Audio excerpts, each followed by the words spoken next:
बड़ा अच्छा मैच हुआ जी अंडर 19 का कल बेहतरीन हुए पाकिस्तान भी अच्छा खेल गया, इंडिया भी अच्छा खेल गया। पाकिस्तान इंडिया ने आपस में खेलना है तो फिर अब जो है वो एक बार फिर से मुकाबला होना है। पहले इमर्जिंग एशिया कप हुआ, वहाँ पे पाकिस्तान ने बहुत अच्छा खेला, लेकिन दूसरी जानिब अगर आप इंडियन बैटिंग देखते हैं तो उसमें भी उतना ही दम है जितना पाकिस्तानी बैटिंग में नजर आ रहा है। तो मुकाबला ओह माय गॉड एंड मीरू लेट मी करेक्ट यू। पिछले शो में आपने कहा था यू आर बैकिंग अफगानिस्तान, जबकि मैंने आपको कहा था Bangladesh is not a weak squad, Bangladesh is actually very good. बिल्कुल नहीं कहा कि I am backing Afghanistan. You did say कि अफगानिस्तान विल विन। मैंने कहा था जी।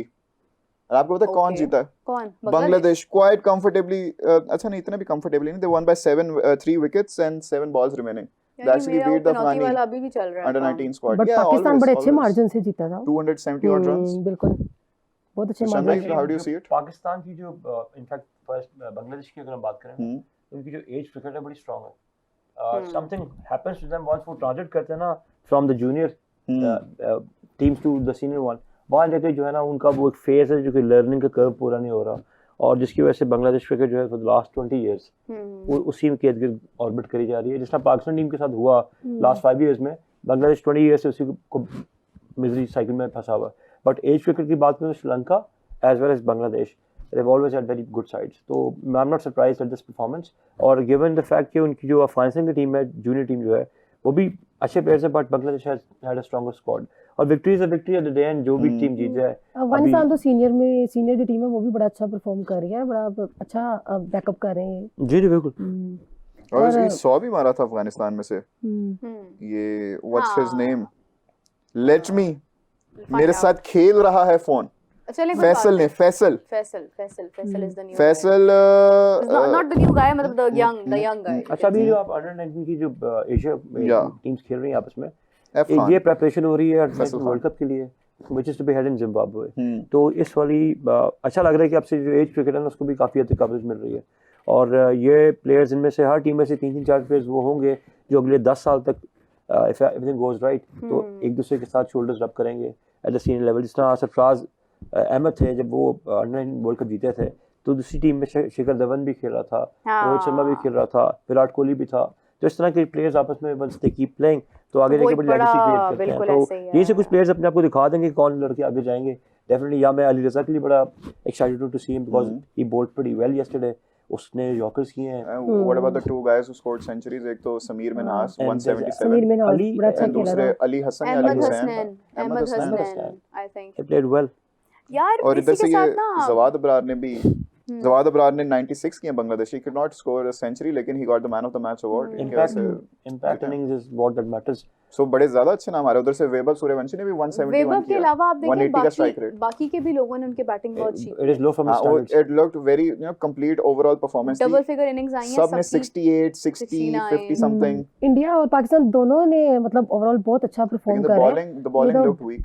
ये तो कल के मैच में पता लगेगा कि पाकिस्तान की टीम ज्यादा तगड़ी है या इंडिया की टीम तगड़ी है। आपस में एक दूसरे का सामना कैसे करते हैं, कितना प्रेशर मैंने मेरा होता बिल्कुल है। अच्छा पॉइंट पकड़ा है जो मैं कल से बातें कर रहा हूँ। आप भी एग्री करेंगे कि राइजिंग एशिया कप में भी इनकी बैटिंग बड़ी अच्छी थी, लेकिन इनकी बॉलिंग जरा भी क्लिक नहीं कर रही थी। और इधर भी हमें first match even though it's too soon to say it, लेकिन फिर भी इनकी बैटिंग बड़ी बेहतरीन गई है, लेकिन bowling they could not ball out UAE. चलिए मानता हूँ कि यूएई इतनी बुरी टीम नहीं है, लेकिन इंडिया के कंपैरेटिवली तो बहुत ही बुरी है ना। माठे they should have bowled them out. तो फिर भी ये देखिए, आपको लगता है कि जो संडे वाला मैच है, which is why I think it's going to be a thriller of a match, क्योंकि हमारी जो टीम है ना ओवरऑल मुझे लगता है कि बड़ी वेल राउंडेड है। अच्छा, आपको मैं बैटिंग भी अच्छी है, बॉलिंग भी अच्छी है। आपको एक बात बताऊं, ये जूनियर लेवल की जो क्रिकेट होती है ना, ये वेरी कंपेटिटिव होती है बिकॉज एक तो एक्सुबरेंस ऑफ यूथ होता है, दूसरा जो है ना इतना डेल्टा बड़ा नहीं होता। यानी कि व्हेन यू स्टार्ट प्लेइंग, आपने 12 की एज से सीरियस क्रिकेट शुरू की, 15-16 की एज तक आप उस पर नॉक करें एज क्रिकेट के ऊपर, तो एक तो आपको अपना पॉइंट प्रूव करने के लिए एज ए सेट के यूथ की एक्सुबरेंस है, वो कहते हैं मैंने इसको शाइन आउट करना है, पहले अपने कंपटीशन में टीम में, फिर दूसरी टीम के साथ। जैसे जब ये ट्रांजिट करते हैं, ग्रेजुएट करते हैं, they get into the systems, वहाँ पे सिस्टम की जो वीकनेस है ना वो एक्सपोज करते वो डेल्टा इतना बढ़ा देती है कि उन 2-3 साल का जो गैप इसमें आता है ना, अंडर 19 खत्म होता है, फिर कुछ लड़के अपने स्ट्रक्चर की वजह से they do not go that far, जिसकी वजह से नीचे उतरते हैं। I really did. And you have explained it in a very mature way, क्योंकि मैंने बेसिकली सवाल ड्रॉप किया था कि ऐसा क्यों होता है, तो I just got the answer by you।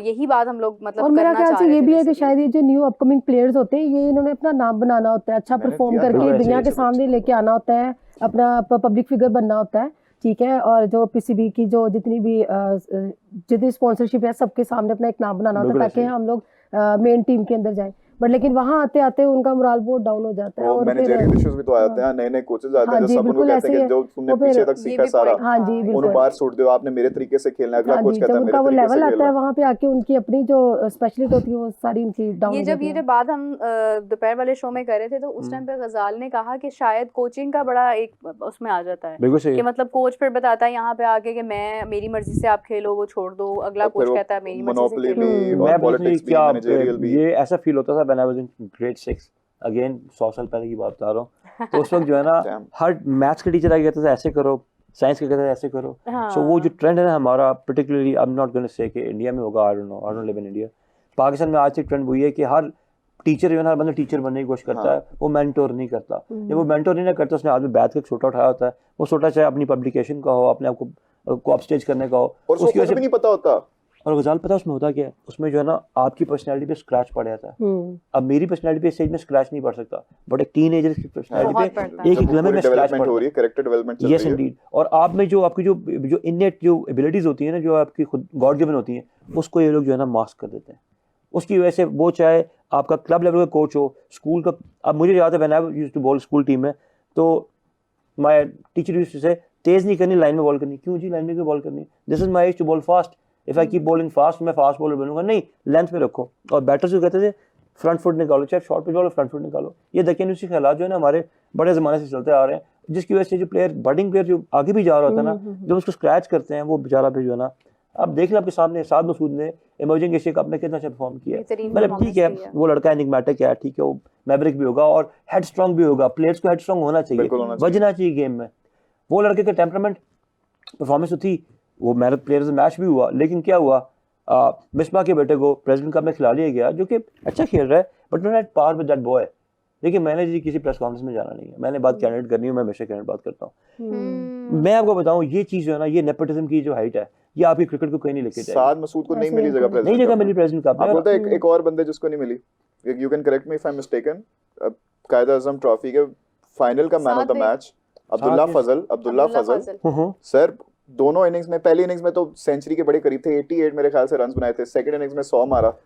Final का कायद आजम ट्रॉफी के फाइनल का मैन ऑफ द मैच, उसको प्रेसिडेंट कप में जगह नहीं मिली। अब आप खुद देखना, अब्दुल्ला फाजल ने तो सेंचुरी भी की थी। हाँ वही ना, सेकंड इनिंग्स में की थी उसने। सर आप सोचेंगे क्या क्या हमारा म्यार है, और आई थिंक ये जो म्यार होता है ना वो ऊपर जाके वो खराब कर देते हैं ना, बस देख लें। मेरा ख्याल से अपकमिंग जो प्लेयर होता है ना वो शायद मेरे ख्याल से कोचेज जो है ना उसको अपने मुताबिक उसको लेके चलना चाहते हैं, और जो न्यू प्लेयर होता है बेचारे उसमें इतना कॉन्फिडेंट नहीं होता कि वो अपना पॉइंट ऑफ व्यू बता सके कि मैं इस हैंड से बैटिंग करता हूँ या मैं ऐसे बॉलिंग कराता हूँ।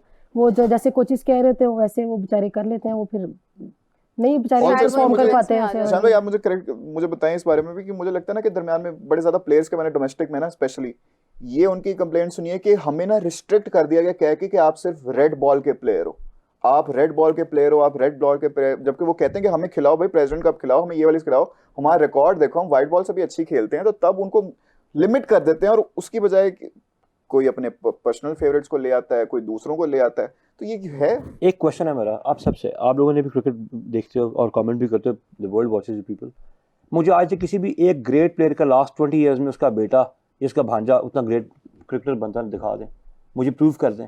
आप जब भी कंपटीशन को ना करेंगे ना और नेपोटिज्म लेके आएंगे कंपैरेटिव स्पोर्ट्स में, वो कभी भी उस पार पे नहीं पहुंच सकता। एक तो उसके वालिद साहब का, उसके अंकल का जो एक्सेस बैगेज होता है, जो उनसे उस टाइम पे जेलस लोग होते हैं, वो उनका गुस्सा उन पे उतारते हैं और फिर वो किसी न किसी का राउट काट के जाता है। I just give you an example, अभी हमारा अंडर 19 का जो कैप्टन लड़का है, हिज नेम इज शान है, क्या नाम है उस लड़के का, उसका मैं एक चैनल पे इंटरव्यू देख रहा था, नहीं सम ऑफ द बॉय, वो कहता है कि जी ही वाज फ्रॉम कसूर से वो लाहौर आया, एक खास एकेडमी में गया, तो वहाँ पे जाके पाकिस्तान टीम के चैनल में वो आ गया। उसने कहा कि अब एक 17 साल का 18 साल का लड़का वही कहा कि जी आपका कर्व छोटा हो सकता है अगर आप राइट चैनल में जाएंगे।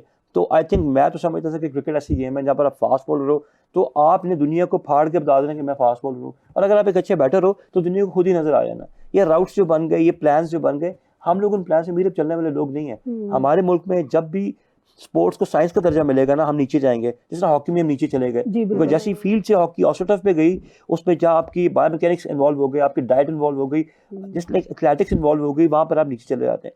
तो अगर आप किसी को ओवर कोच कर देंगे ना, देखिए एक बंदे को 25 की एज में जाके पर्सपेक्टिव सेटिंग करना और बात है, लेकिन एक 16-17 साल के बच्चे को, लड़के को बताना इज जस्ट टू रॉ, वो इससे बड़ा हो चुका होता है, लेकिन उसका ज़हन जो है ना बच्चों वाला होता है। वहाँ पर आपको इन चीज़ों को ओवर कोचिंग नहीं करनी चाहिए। फील्डिंग का कोच है, बैटिंग का कोच है, उठने का कोच है, बैठने का कोच